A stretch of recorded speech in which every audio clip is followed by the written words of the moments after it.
still using ref in the app component, we still need the ref.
In the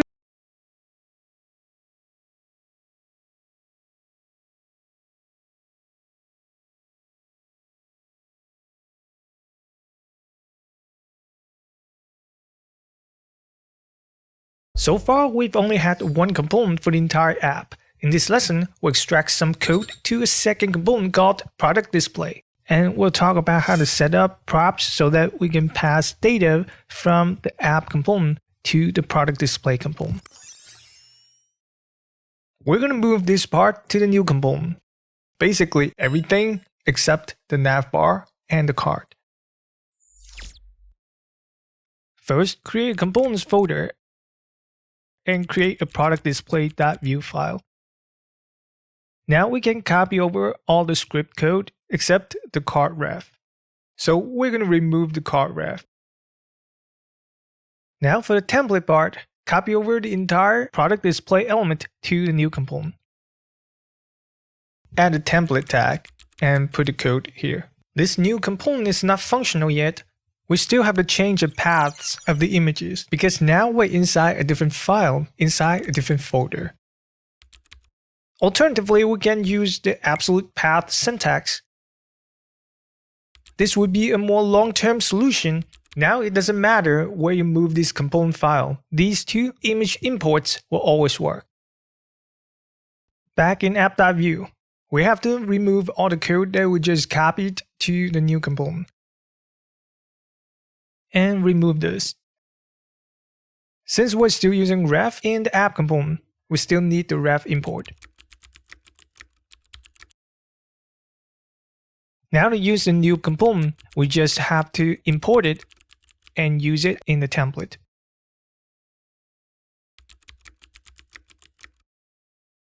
Just like importing the images, we can also use absolute path for the component import.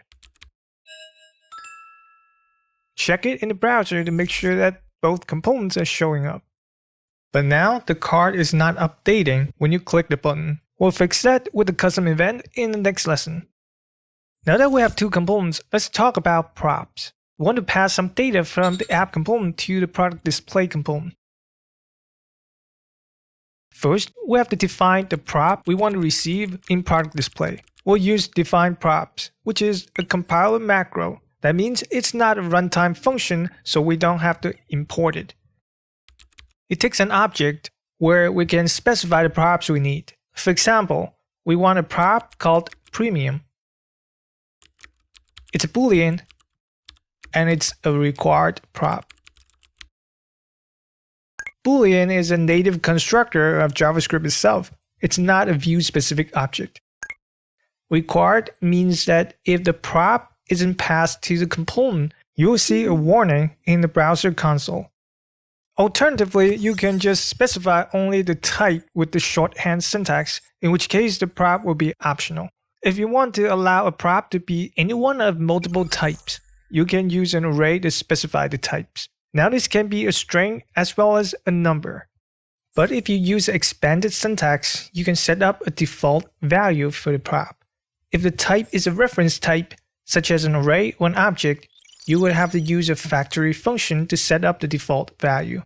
Now that we have a premium prop required for the product display component, we have to create a premium ref in app.view and pass that to the product display element via a binding. Now go back to product display. To make use of the prop, let's create a new computed property, shipping. This is the shipping fee that will be calculated based on the premium prop. If our user is premium, their shipping is free. Otherwise, it's $2.99. Finally, render the shipping computed property in the template. And make sure that the shipping is showing up in the browser. Notice that we don't need .value to access the value of a prop like we did with refs. This is a sign that we should not be changing the value of a prop. So what about callback props? Technically, you can set the type of a prop to be a function and pass a callback function as a prop, just like in React. But the Vue.js way to set up callback props is by defining and emitting a custom event. We'll talk about that in the next lesson.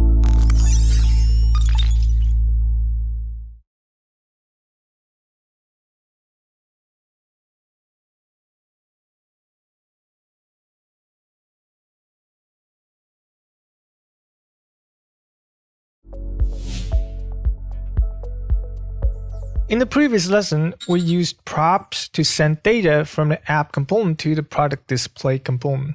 In this lesson, we're going to send data in the opposite direction using a custom event.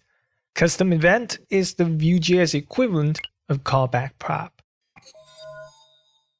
The Add to Cart button is currently not working because the button is now located in the product display component, while the app component is still in control of updating the cart ref. We have to allow product display to inform the app component whenever the button is clicked. We're going to fix this by defining a custom event in the product display component. Define emit is an you can put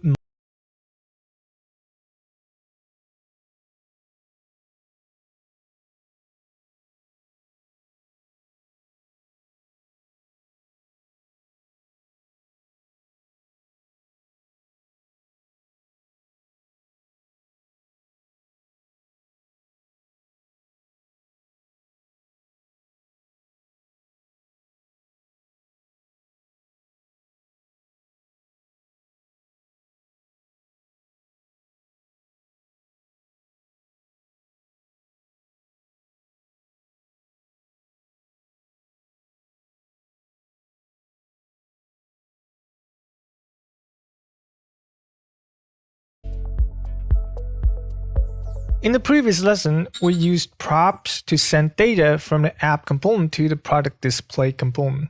In this lesson, we're going to send data in the opposite direction using a custom event. Custom event is the Vue.js equivalent of callback prop.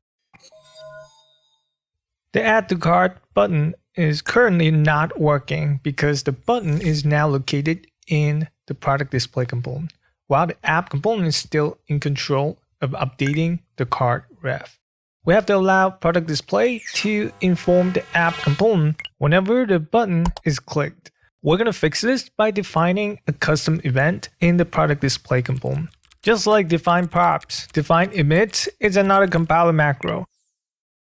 You can put multiple custom event names in the array. But the only custom event we need here is add to cart. Define emit returns an emit function, and we can use this to trigger a custom event inside the add to cart function. Since the cart ref is not living in this component, we're not incrementing the cart ref in here. Instead, we're only emitting a custom event so that the app component can increment it. We're listening to the add to cart custom event the same way we listen to built-in events like click and mouse over. Finally, create the update cart function and increment cart. Now the Add to Cart button should be working again.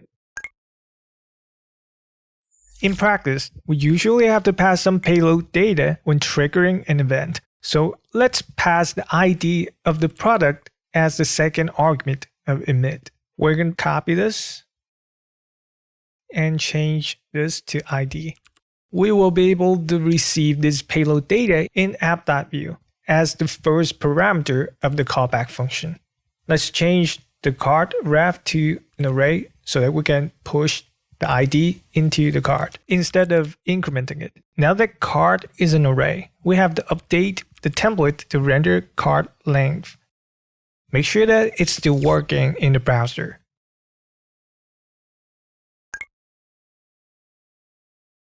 Functionally, Vue's custom event is similar to a callback prop in React, but custom events are built on an extra layer of event-driven abstraction. So it's fine to emit an event even when there isn't any callback function subscribed to that event. Subscriptions to an event are effectively optional, but in React, it's different. When you trigger a callback prop, you're basically calling a function. So if a callback prop was not passed to a component, it would be undefined, and calling an undefined function would produce an error. To fix this in React, you would have to wrap the call site in a conditional. But with Vue's event-driven approach, you don't have to worry about undefined callback props at all. Now that we have the knowledge to use props and custom events, we'll combine these two concepts and learn about two-way data binding in the next lesson.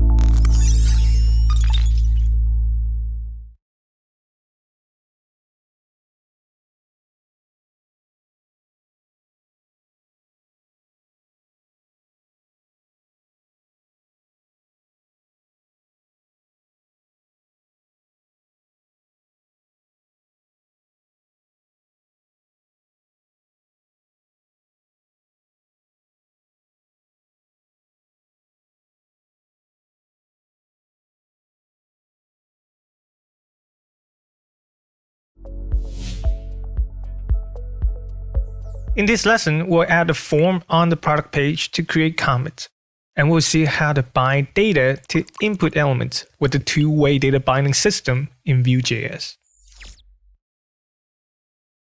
First, create a new component file with this template. We have three inputs here: a text input, a text area, and a select, and a button for submitting the form. And we'll need some data for the input.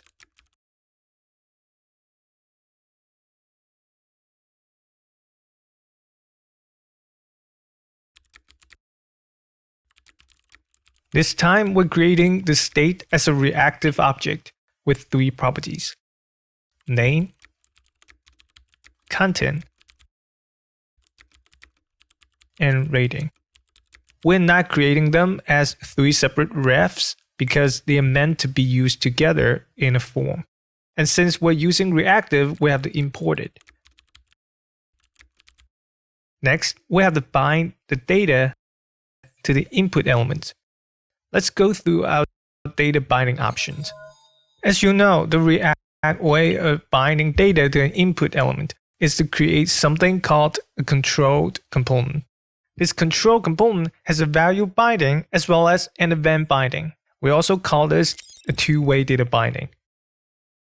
We can also do this in Vue.js, the value binding here and the event binding here. But Vue.js being a framework, it provides a much more concise way to handle two-way data binding. We can use the vModel directive to simplify and encapsulate both the value binding and the event binding. Now, we don't even need the event handler. vModel only needs to know the variable that we're binding to. Internally, vModel is smart enough to bind to the right attributes and the right events on different elements. For example, if you're binding a text area, you would not bind to the value attribute, which is an invalid attribute for text area. Instead, you would bind to the text content of the element. If you're using vModel, you don't have to worry about what attribute and event to bind to. Now that we know how to use vModel, let's bind the three properties of the review object to the three input elements. First, we're going to use vModel for the name input. We're going to do the same for the text area. Now for the select, we're going to use vModel with the number modifier. We want the rating to be a number. This modifier will convert the input data from string to number. Now all the input fields are ready. We just need to submit the form. We'll see how to do that in the next lesson.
Picking up from the previous lesson, we have to finish the form component by listening to the form submit event and processing the form data.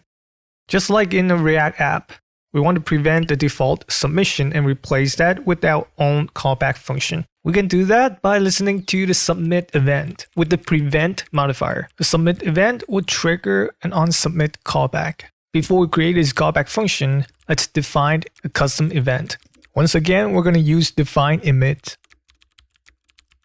We will emit this form submitted event in the onSubmit callback, which we'll create right now. First, stringify and parse the review object. We're doing this because we don't want the data that we're sending out of this form to be reactive. And then emit the event with the review data. After the emit, we have to clear out all the form fields. If you don't like having multiple statements to clear out the form, we can use the object assign method.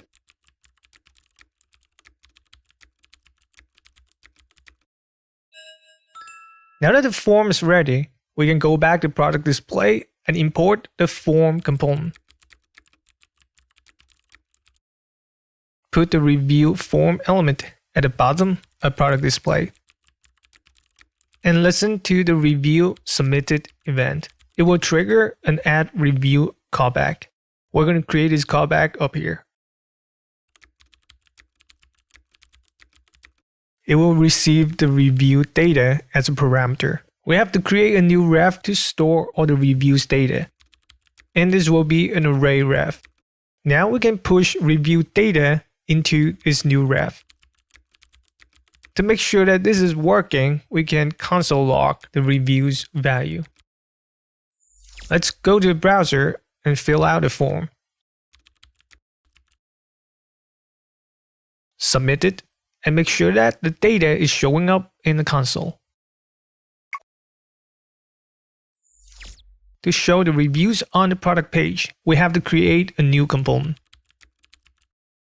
It's a simple component that receives an array prop and render it using v4.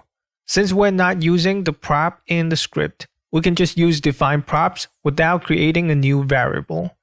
The reviews prop will be made available to the template automatically. Back in the product display component, we have to import the new component. And then render it right above the review form. Finally, pass the reviews data as a prop. Now go to the browser and fill out the form. submit it, and you will see the new review appearing right above the form. Now that we have more components in our app, we're going to explore the different patterns of mixing the components with slot in the next lesson.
This lesson is about how to use children prop and render prop in a Vue.js component.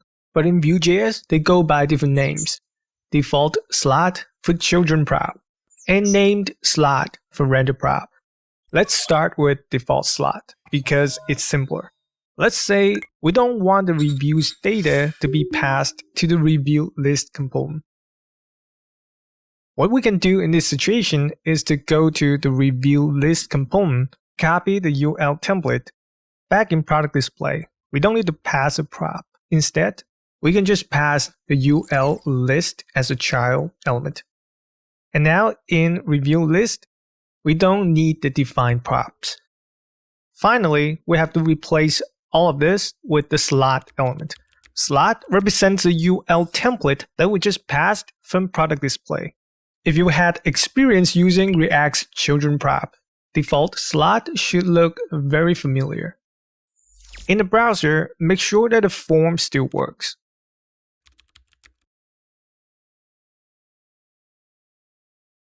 Now let's talk about named slots, which are basically the Vue.js equivalent of render props. Let's say we changed our mind. We want the reviews data to be passed as a prop to review list, just like before. But we want a heading and item markup to be passed from parent. We can just use slot again. But it's time with the name. And do the same for the item markup. Back in the parent component, first pass a reviews prop. And now we have to pass two named template elements to fill in the slots. As you can see, they're similar to default slot, but wrapped in a template element with the name. The default slot that we used earlier can also be written using this template syntax.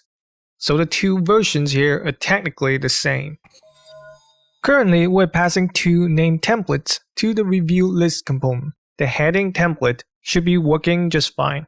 The item template still needs access to variable review, which is not currently available in the product display component. The review variable is living inside review list. Just like using render props in React, we have to pass the review variable from the child component back to the parent component so that the item template in the parent component can access the review variable. We can pass the review variable using a prop binding. Now in product display, we will be able to access the review data using the slot props. If you think of each name template passed to review list as a render prop function, the slot props would be like the parameter of the render prop function. So you can name it anything you like. It doesn't have to be slot props. We can even not name it and just use the destructuring syntax to extract the review variable. Now we can remove slot props from a template.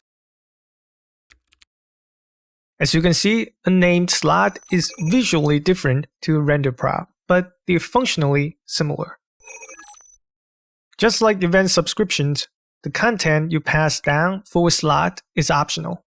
So if you remove the name templates, there won't be any error. But slot allows you to provide a fallback template by putting it inside the slot element. So if you didn't pass any template from the parent, this fallback version will be used. We're finally done with the props trilogy. That is a combination of props, custom events, and slots. In the next lesson, we'll talk about the various lifecycle hooks that can be used in a Vue.js component.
This lesson is about using lifecycle hooks in Vue.js components. Vue.js lifecycle hooks are similar to lifecycle methods of a React class component, as each hook has a user-friendly name that corresponds to a time in a component's lifecycle.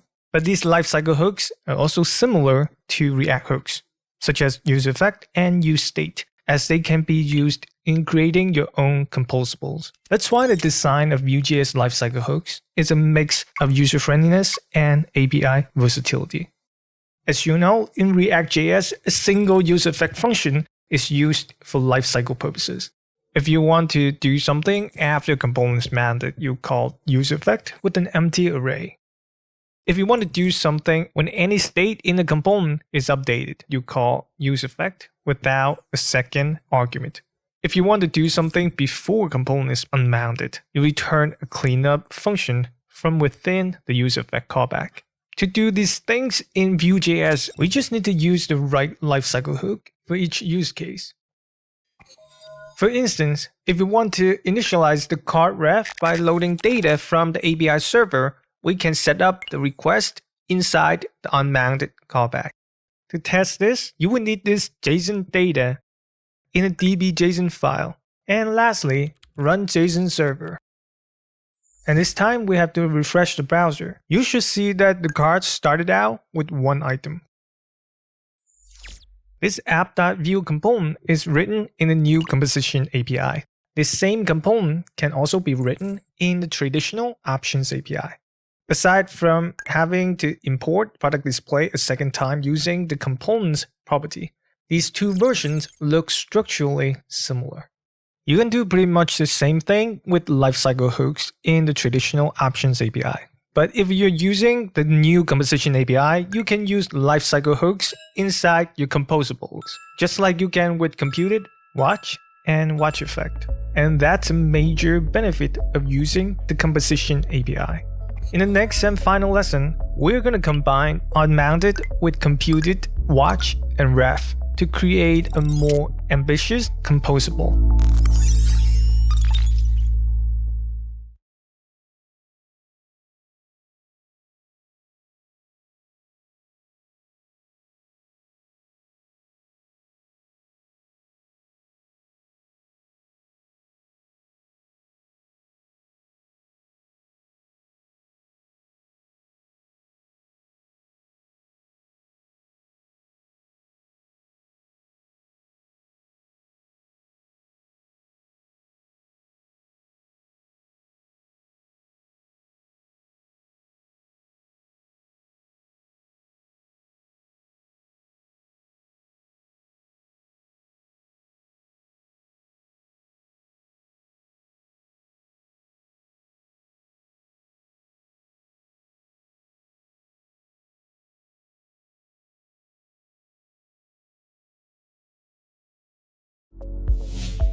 In this lesson, we're going to combine what we've learned about the reactivity API and lifecycle hooks to create a more ambitious composable.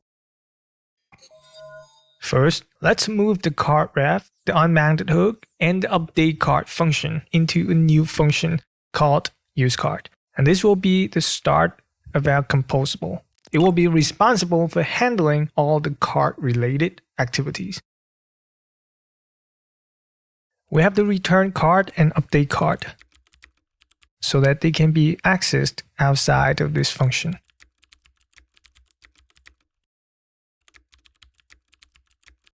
Now we have a working composable using a lifecycle hook, but we're going to refine this. Since we only need to show the count of the items in the card, let's use computed to create a card count ref. This will be a computed property with the number of items in the card. And don't forget the import computed. Now we have to return card count instead of card. And change it here. We also have to update the template to use card count. Now we have a working composable using a lifecycle hook and a computed property. Finally, we're going to add a new feature with watch. We'll be watching the card ref and then update the server whenever the card is updated. But this is not going to work as is, since watch will only be watching reassignment updates. It's not going to detect the change with card value push. So let's remove this and do the same thing with the reassignment. We're using concat to create a new array and assign it to the ref. Now watch will be able to watch every update on the card ref and run the fetch logic to update the server. But in our case, we don't really need to watch the first card update since that data came from the server anyway. So we're going to skip the server update on the first card assignment. First, set the initial card value to null. We can get the current value and old value from a callback and use a conditional to prevent the logic from running if the old value is null. And since we're getting the current value from the callback parameter, we can just use that instead of the actual card ref. Lastly, we have to modify the computed property to return 0 when the card is null. Otherwise, return the card length. And we're done. Just like a custom hook in React, we can put this composable in a standalone file. First, create a folder for all the composables and create a new file for useCard. Copy the composable and put it here. We also have to copy over all the API imports. And lastly, export the function.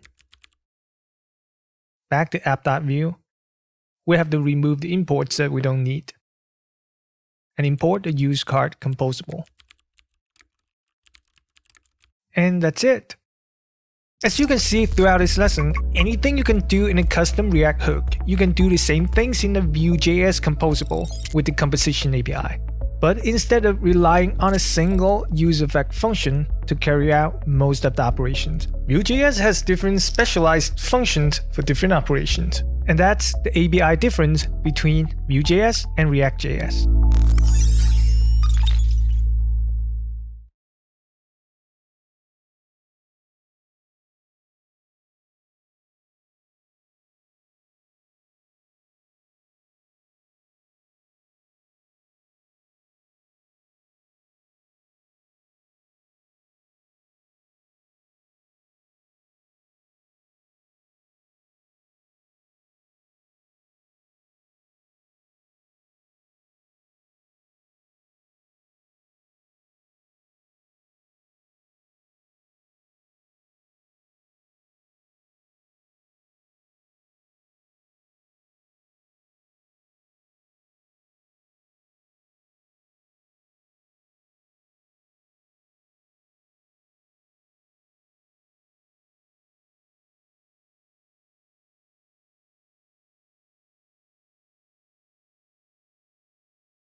Now that you are familiar with the core of the Vue.js framework, you can continue the Vue.js journey by taking our other premium courses, such as Vue Router, Pinia for state management, TypeScript for Vue.js, client-side GraphQL, and more.